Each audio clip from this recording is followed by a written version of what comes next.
대부분의 사람들은 뻣뻣한 고관절이 유연성 문제라고 생각합니다. 그런데 아무리 스트레칭해도 허리와 무릎만 아프다면 유연성만이 문제가 아닐 수 있어요. 오늘 영상에서는 고관절이 뻣뻣한 근본적인 원인을 바로 해결해주는 4가지 가동성 스트레칭 루틴을 알려드려 볼게요. 10분만 집중해 보시면 고관절을 자유롭게 움직일 수 있는 힘을 길러서 스쿼트 할 때, 달리기 할 때, 출퇴근길 앉고 설 때 고관절과 허리의 통증이 싹 사라지게 될 거예요.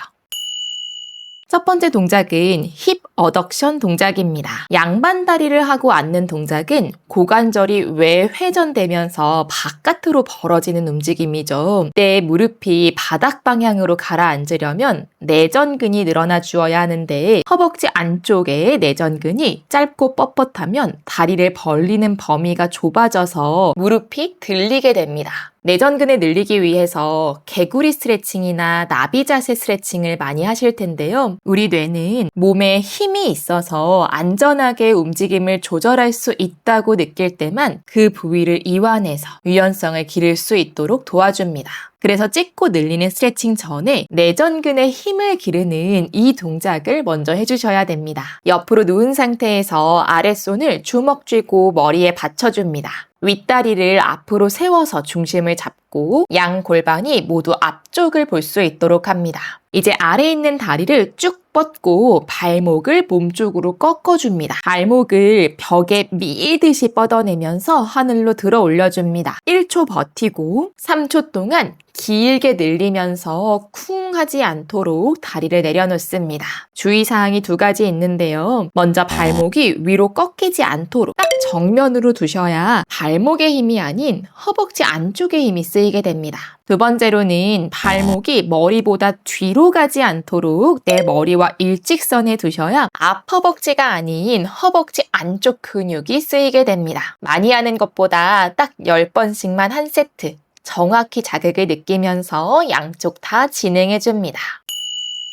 2번째 동작은 힙 에어플레인 동작입니다. 이 동작은 고관절 통증을 해소하는데 가장 중요한 동작인데요. 바로 고관절의 회전을 만들기 때문입니다. 고관절은 우리 몸에서 가장 큰 구관절, 즉 회전하는 관절입니다. 중둔근과 고관절 깊숙이 있는 회전 근육들이 약해지면 스쿼트나 런지 동작을 할 때 무릎이 안쪽으로 모이게 되면서 무릎 통증을 만들어냅니다. 먼저 의자나 책상을 잡고 서줍니다. 앞발의 2번째 발가락과 무릎뼈를 일직선에 둡니다. 체중을 앞발에 완전히 실으면서 상체를 앞으로 기울입니다. 이제부터가 진짜 중요한데요. 뒷발을 쭉 뻗은 상태로 내회전, 안으로 돌리면서 지지하고 있는 앞쪽 엉덩이에 힘이 들어오는 걸 느껴봅니다. 그리고 다시 들고 있는 발을 바깥으로 최대한 돌려주면서 골반 안쪽이 시원하게 열리는 걸 느껴봅니다. 이때 아래에 있는 다리의 무릎은 계속 발목 위에 수직으로 있을 거예요. 무릎을 완전히 펴기보다는 살짝 구부려서 무릎을 보호해주세요.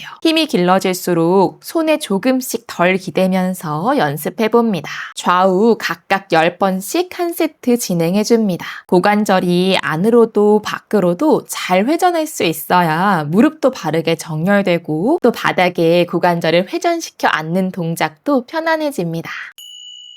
3번째 동작은 대부분의 사람들이 정말 많이 굳어있는 고관절 굴곡근을 움직이는 런지 리프트 동작입니다. 고관절 굴곡근은 허벅지를 몸통 쪽으로 들어올리는 움직임을 만드는 장요근, 대퇴직근, 공공근 등 앞쪽 허벅지 근육들의 집합입니다. 이 근육들을 잘 사용할 수 있어야 고관절을 접는 데드리프트, 스쿼트, 또 걷거나 뛰는 동작을 허리 통증 없이 할 수 있어요. 보통은 짧아진 굴곡근, 특히 장요근을 늘리기 위해 이런 로우 런지 스트레칭을 많이 하게 되는데요. 그 전에 먼저 능동적인 움직임을 통해서 근육의 움직임을 감각하고 힘을 길러주어야 합니다. 그래야 내가 근육의 움직임을 학습해서 일상생활에서도 새롭게 배운 범위를 활용해서 움직이게 되거든요. 이때 정말 효과적인 가동성 스트레칭이 바로 런지 리프트입니다.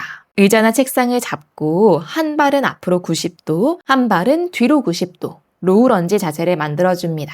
뒷발가락은 완전히 꺾어서 발바닥으로 뒷벽을 밀어주세요. 골반이 앞으로 기울지 않도록 지면과 수직으로 세워줍니다. 천천히 뒷무릎을 들어서 펴줍니다. 그러면 뒷다리의 앞허벅지에서 복부까지가 길게 느껴지죠. 완전히 펴서 1초 멈추었다가 다시 3초 동안 천천히 버티면서 무릎을 소리나지 않게 내려놓습니다. 앞허벅지가 단순히 늘어나기만 하는 게 아니라 복부까지 연결돼서 짱짱하게 쓰이는 힘을 느껴보세요. 익숙해지면 손을 떼고 중심을 잡으면서 연습해봅니다. 이때 앞에 있는 다리의 무릎이 정면으로 두 번째 발가락 방향을 보고 있어야 무릎 통증 없이 진행할 수 있을 거예요. 좌우 각각 10번씩 한 세트 진행해주세요. 마지막 네 번째 동작은 힙 브릿지입니다. 이 동작은 허리 통증을 예방하고 고관절을 접고 펴는 능력을 길러주는 정말 좋은 동작인데요. 유명한 동작이지만 많은 분들이 이 동작을 하면서 두 가지 실수를 자주 하게 됩니다. 가장 많이 하시는 첫 번째 실수는 바로 발을 너무 멀리 두는 거예요. 발이 멀면 우리가 운동하려고 하는 둔근, 엉덩이 근육보다 햄스트링, 허벅지가 더 쓰이게 됩니다. 그래서 최대한 발을 골반 가까이 가져오고 발끝과 무릎을 골반 넓이로 벌린 상태에서 진행해 주셔야 합니다. 두 번째 실수는 허리가 꺾여진 상태로 엉덩이만 높게 드는 거예요. 엉덩이를 높게 드는 게 목적이 아니라 완전히 판판한 어깨에서 무릎까지의 하나의 일직선을 만든다고 생각하면서 골반을 들어주시면 됩니다. 이 두 가지 실수를 피해서 제대로 동작을 하면 고관절 앞쪽을 펴내는 신전근인 대둔근이 쓰이게 됩니다. 이 동작을 하면서 허리가 아프신 분들은 엉덩이를 들었다가 내려놓으실 때 윗등부터 천천히 말아낸다고 생각하면서 굴려 내려놓으면 허리 대신 엉덩이 힘이 더 잘 쓰일 거예요. 고관절 앞쪽을 펼쳐내는 기능을 하는 대둔근의 힘이 부족하면 일상생활에서 허리가 말려서 통증이 생기게 됩니다. 대둔근의 힘을 길러서 고관절을 잘 펴내면 척추가 자연스러운 곡선으로 그 위에 쌓여질 수 있을 거예요. 힙브릿지도 10번씩 한 세트, 많이 하기보다는 정확하게 자극을 느끼면서 진행해주세요. 이렇게 고관절을 회전시키고 접고 펴는 능동적인 4가지 움직임을 각각 10번씩 한 세트, 일주일에 2번, 딱 5분씩만 해주시면 우리 몸이 새로운 움직임 범위를 학습해서 바닥에 앉는 동작도 점점 편안하게 느껴지실 거예요. 우리가 어떤 동작을 매일 100번씩 많이 하는 건 저는 크게 중요하지 않다고 생각해요. 통증을 없애는 데 중요한 건 횟수가 아니라 내가 그 움직임에서 어떤 의도를 가지고 얼마나 집중해서 감각해서 뇌에게 기억시킬 수 있는지거든요. 딱 10번. 한 세트, 일주일에 2번만 하더라도 집중해서 의도를 가지고 움직여보시면 우리가 가지고 있던 건강한 고관절의 움직임 범위를 뇌가 다시 기억해낼 수 있을 거예요. 헬스장 가기 전에, 러닝 가기 전에, 또 출근하기 전에 간단한 5분 루틴으로 만드셔서 건강한 움직임 이어가시길 바라겠습니다. 오늘도 영상 끝까지 봐주셔서 감사드리고 또 유익한 영상으로 인사드리겠습니다. 감사합니다.